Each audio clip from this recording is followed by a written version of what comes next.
Okay. Chapter 12. The shadows began to gather around the edges of the circle. Formless blotches that were only there, really there, when glimpsed from the corner of my eyes. That was when they looked bird-like. That was when they looked hungry. I have never been as frightened as I was in that grass circle with the dead tree in the center on that afternoon. No birds sang, no insects hummed or buzzed. Nothing changed. I heard the rustle of the leaves and the sigh of the grass as the wind passed over it, but Letty Hempstock wasn't there, and I heard no voices in the breeze. There was nothing to scare me but shadows, and the shadows were not even properly visible when I looked at them directly. The sun got lower in the sky, and the shadows blurred into the dusk, became, if anything, more indistinct. So now I wasn't certain that anything was there at all, but I did not leave the grass circle. "Hey! Boy!" I turned. He walked across the lawn toward me. He was dressed as he had been the last time I had seen him. A dinner jacket, a frilly white shirt, a black bow tie. His face was still an alarming cherry red, as if he had just spent too long on the beach, but his hands were white. He looked like a waxwork, not a person, something you would expect to see in the Chamber of Horrors. He grinned when he saw me looking at him, and now he looked like a waxwork that was smiling, and I swallowed, and I wished that the sun was out again. "Come on, boy," said the opal miner. "You're just prolonging the inevitable." I didn't say a word. I watched him. His shiny black shoes walked up to the grass circle, but they didn't cross it. My heart was pounding so hard in my chest that I was certain he must have heard it. My neck and scalp prickled. "Boy," he said, in his sharp South African accent, "they need to finish this up. It's what they do. They're the carrion kind, the vultures of the void. Their job. Clean up the last remnants of the mess. Nice and neat. Pull you from the world, and it'll be as if you never existed. Just go with it. It won't hurt." I stared at him. Adults only ever said that when it, whatever it happened to be, was going to hurt so much. The dead man in the dinner jacket turned his head slowly until his face was looking at mine. His eyes were rolled back in his head and seemed to be staring blindly at the sky above us, like a sleepwalker. "She can't save you, you little friend. Your fate was sealed and decided days ago when their prey used you as a door from its place to this one, and she fastened her path in your heart." "I didn't start it," told the dead man. "It's not fair. You started it." "Yes," said the dead man. "Are you coming?" I sat down with my back to the dead tree in the center of the fairy ring, and I closed my eyes, and I didn't move. I remembered poems to distract myself, recited them silently under my breath, mouthing the words but making no sound. "Fury said to a mouse that he met in the house, 'Let us both go to law, I will prosecute you.'" I had learned that poem by heart at my school. It was told by a mouse from Alice in Wonderland, and the mouse she met swimming in the pool of her own tears. In my copy of Alice, the words of the poem curled and shrank like a mouse's tail. I could say all of the poem in one long breath, and I did, all the way to the inevitable end. "I'll be judge, I'll be jury," said cunning old Fury. "I'll try the whole cause and condemn you to death." When I opened my eyes and I looked up, the opal miner was no longer there. The sky was going gray, and the world was losing depth and flattening into twilight. If the shadows were still there, I would no longer perceive them, or rather, the whole world would become shadows. My little sister ran down from the house, calling my name. She stopped before she reached me and said, "What are you doing?" "Nothing. Daddy's on the phone. He says you have to come and talk to him." "No, he doesn't." "What?" "He doesn't say that. If you don't come now, you'll be in trouble." I didn't look if this was my sister or not, but I was on the inside of the grass circle, and she was on the outside. I wished I had brought a book with me, even though it was almost too dark to read.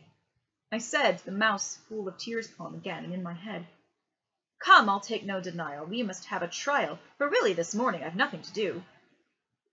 "Where's Ursula?" asked my sister. "She went up to her room, but she isn't there anymore. She's not in the kitchen, and she's not in the lulas. I want my tea. I'm hungry." "You can make yourself something to ice," I said. "You're not a baby." "Where's Ursula?" "She was ripped to shreds by alien vulture monsters, and honestly, I think you're one of them, or being controlled by them, or something." "Dunno," I said. "I'm telling Mummy and Daddy when they get home that you were horrible to me today. You'll get into trouble." I wondered if this was actually my sister or not. It definitely sounded like her, but she didn't take a step over the circle of the green grass into the ring. She stuck her tongue out at me and ran back toward the house.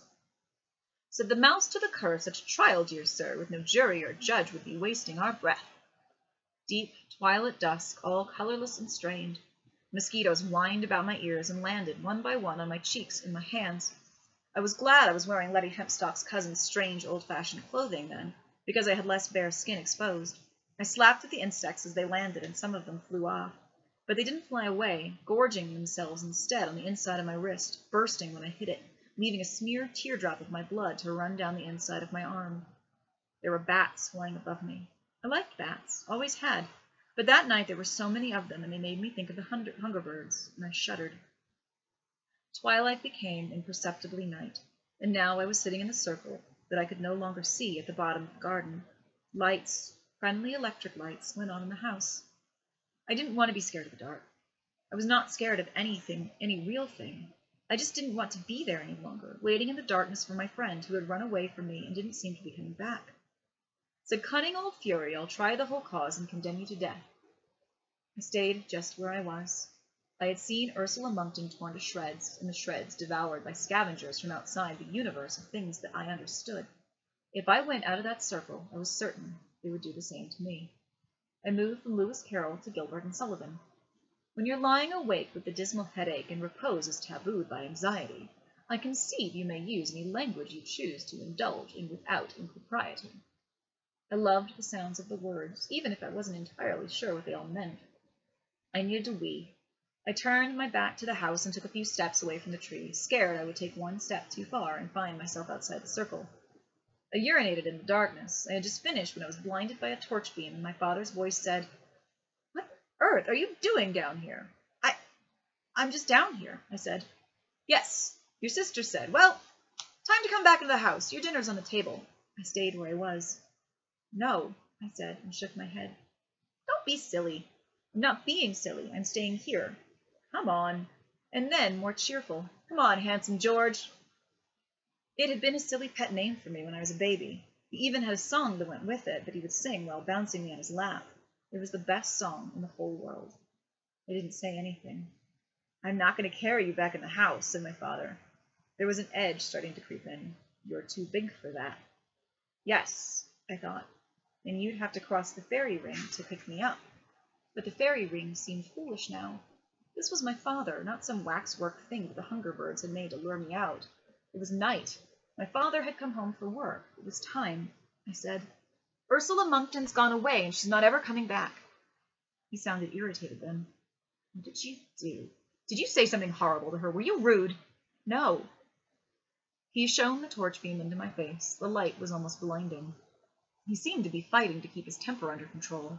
He said, "Tell me what you said to her." "I didn't say anything to her. She just went away." It was true, or almost. "Come back in the house now." "Please, Daddy, I have to stay here." "You come back to the house this minute," shouted my father at the top of his voice, and I couldn't help it.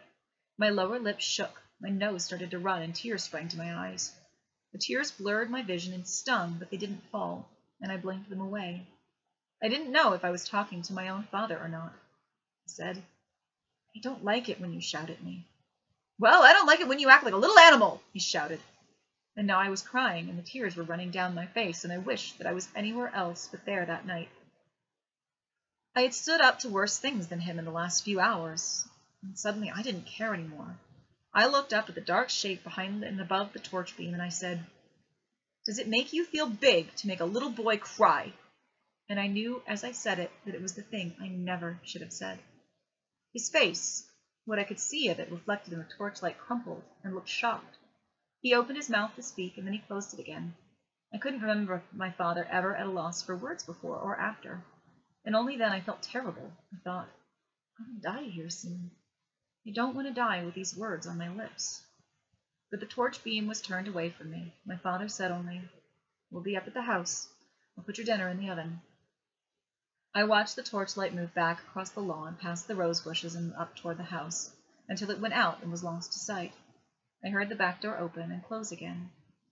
and you get some repose in the form of a doze with hot eyeballs and head over aching, but your slumbering teems with such horrible dreams that you'd very much rather be waking.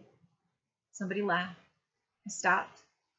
I looked around, but saw nobody. "The nightmare song," a voice said. "How appropriate." She walked closer until I could see her face.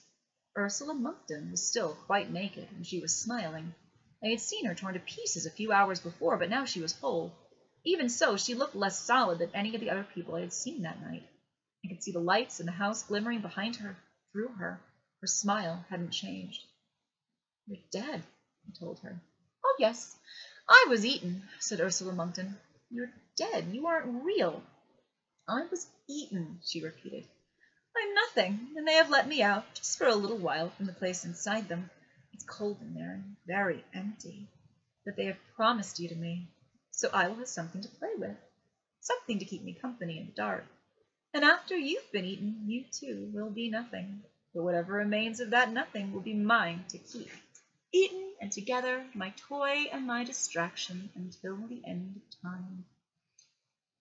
We'll have such fun." A ghost of a hand was raised, and it touched the smile, and it blew me the ghost of Ursula Monkton's kiss. "I'll be waiting for you," she said. A rustle in the rhododendrons behind me, and a voice, cheerful and female and young, saying, "It's okay! Gran fixed it. Everything's taken care of. Come on!" The moon was visible now above the azalea bush, a bright crescent like a thick nail paring. I sat down by the dead tree and didn't move. "Come on, silly, I told you they've gone home," said Letty Hempstock. "If you're really Letty Hempstock," I told her, "you come here." She stayed where she was, a shadowy girl. Then she laughed, and she stretched, and she shook, and now she was only another shadow, a shadow that filled the night. "You're hungry," said the voice in the night, and it was no longer Letty's voice, not any longer. It might have been the voice inside my own head, but it was speaking aloud. "You're tired, your family hates you, you have no friends, and Letty Hempstock, I regret to tell you, is never coming back." I wish I could have seen who was talking. If you have something specific and visible to fear, rather than something that could be anything, it is easier. "Nobody cares," said the voice, so resigned, so practical. "Now, step out of the circle and come to us. One step is all it'll take. Just put one foot across the threshold, and we'll make all the pain go away forever. The pain you feel now, the pain that is still to come, it'll never happen." It was not one voice, not any longer. It was two people talking in unison, or 100. I couldn't tell. So many voices. How can you be happy in this world? You have a hole in your heart. You have a gateway inside you that lands people beyond the world you know. They will call you as you grow. There can never be a time when you forget them, when you are not in your heart questioning or questioning after something you cannot have, something you can't even properly imagine, the lack of which will spoil your sleep and your day and your life until you close your eyes for the final time, until your loved ones give you poison and sell you to anatomy. Then, even then, you will die with a hole inside of you, and you will wail and curse that a life ill-lived. But you won't grow. You can come out, and we'll end it cleanly. Or you can die in there of hunger and fear, and when you are dead, your circle will mean nothing, and you will tear out your heart and take your soul for a keepsake. "Perhaps it'll be like that," I said to the darkness and the shadows, "and perhaps it won't. And perhaps if it is, it would have been like that anyway. I don't care. I am still going to wait here for Letty Hempstock, and she's going to come back to me. And if I die here, then I still die waiting for her. And that's a better way to go than you and all your stupid, horrible tearing me to bits because I've got something inside me that I don't even want." There was silence. The shadow seemed to become part of the night once again, and I thought over what I had said, and I knew that it was true. At that moment, for once in my childhood, I was not scared of the dark, and I was perfectly willing to die, as willing as any 7-year-old certain of his immortality can be, if I died waiting for Letty, because she was my friend.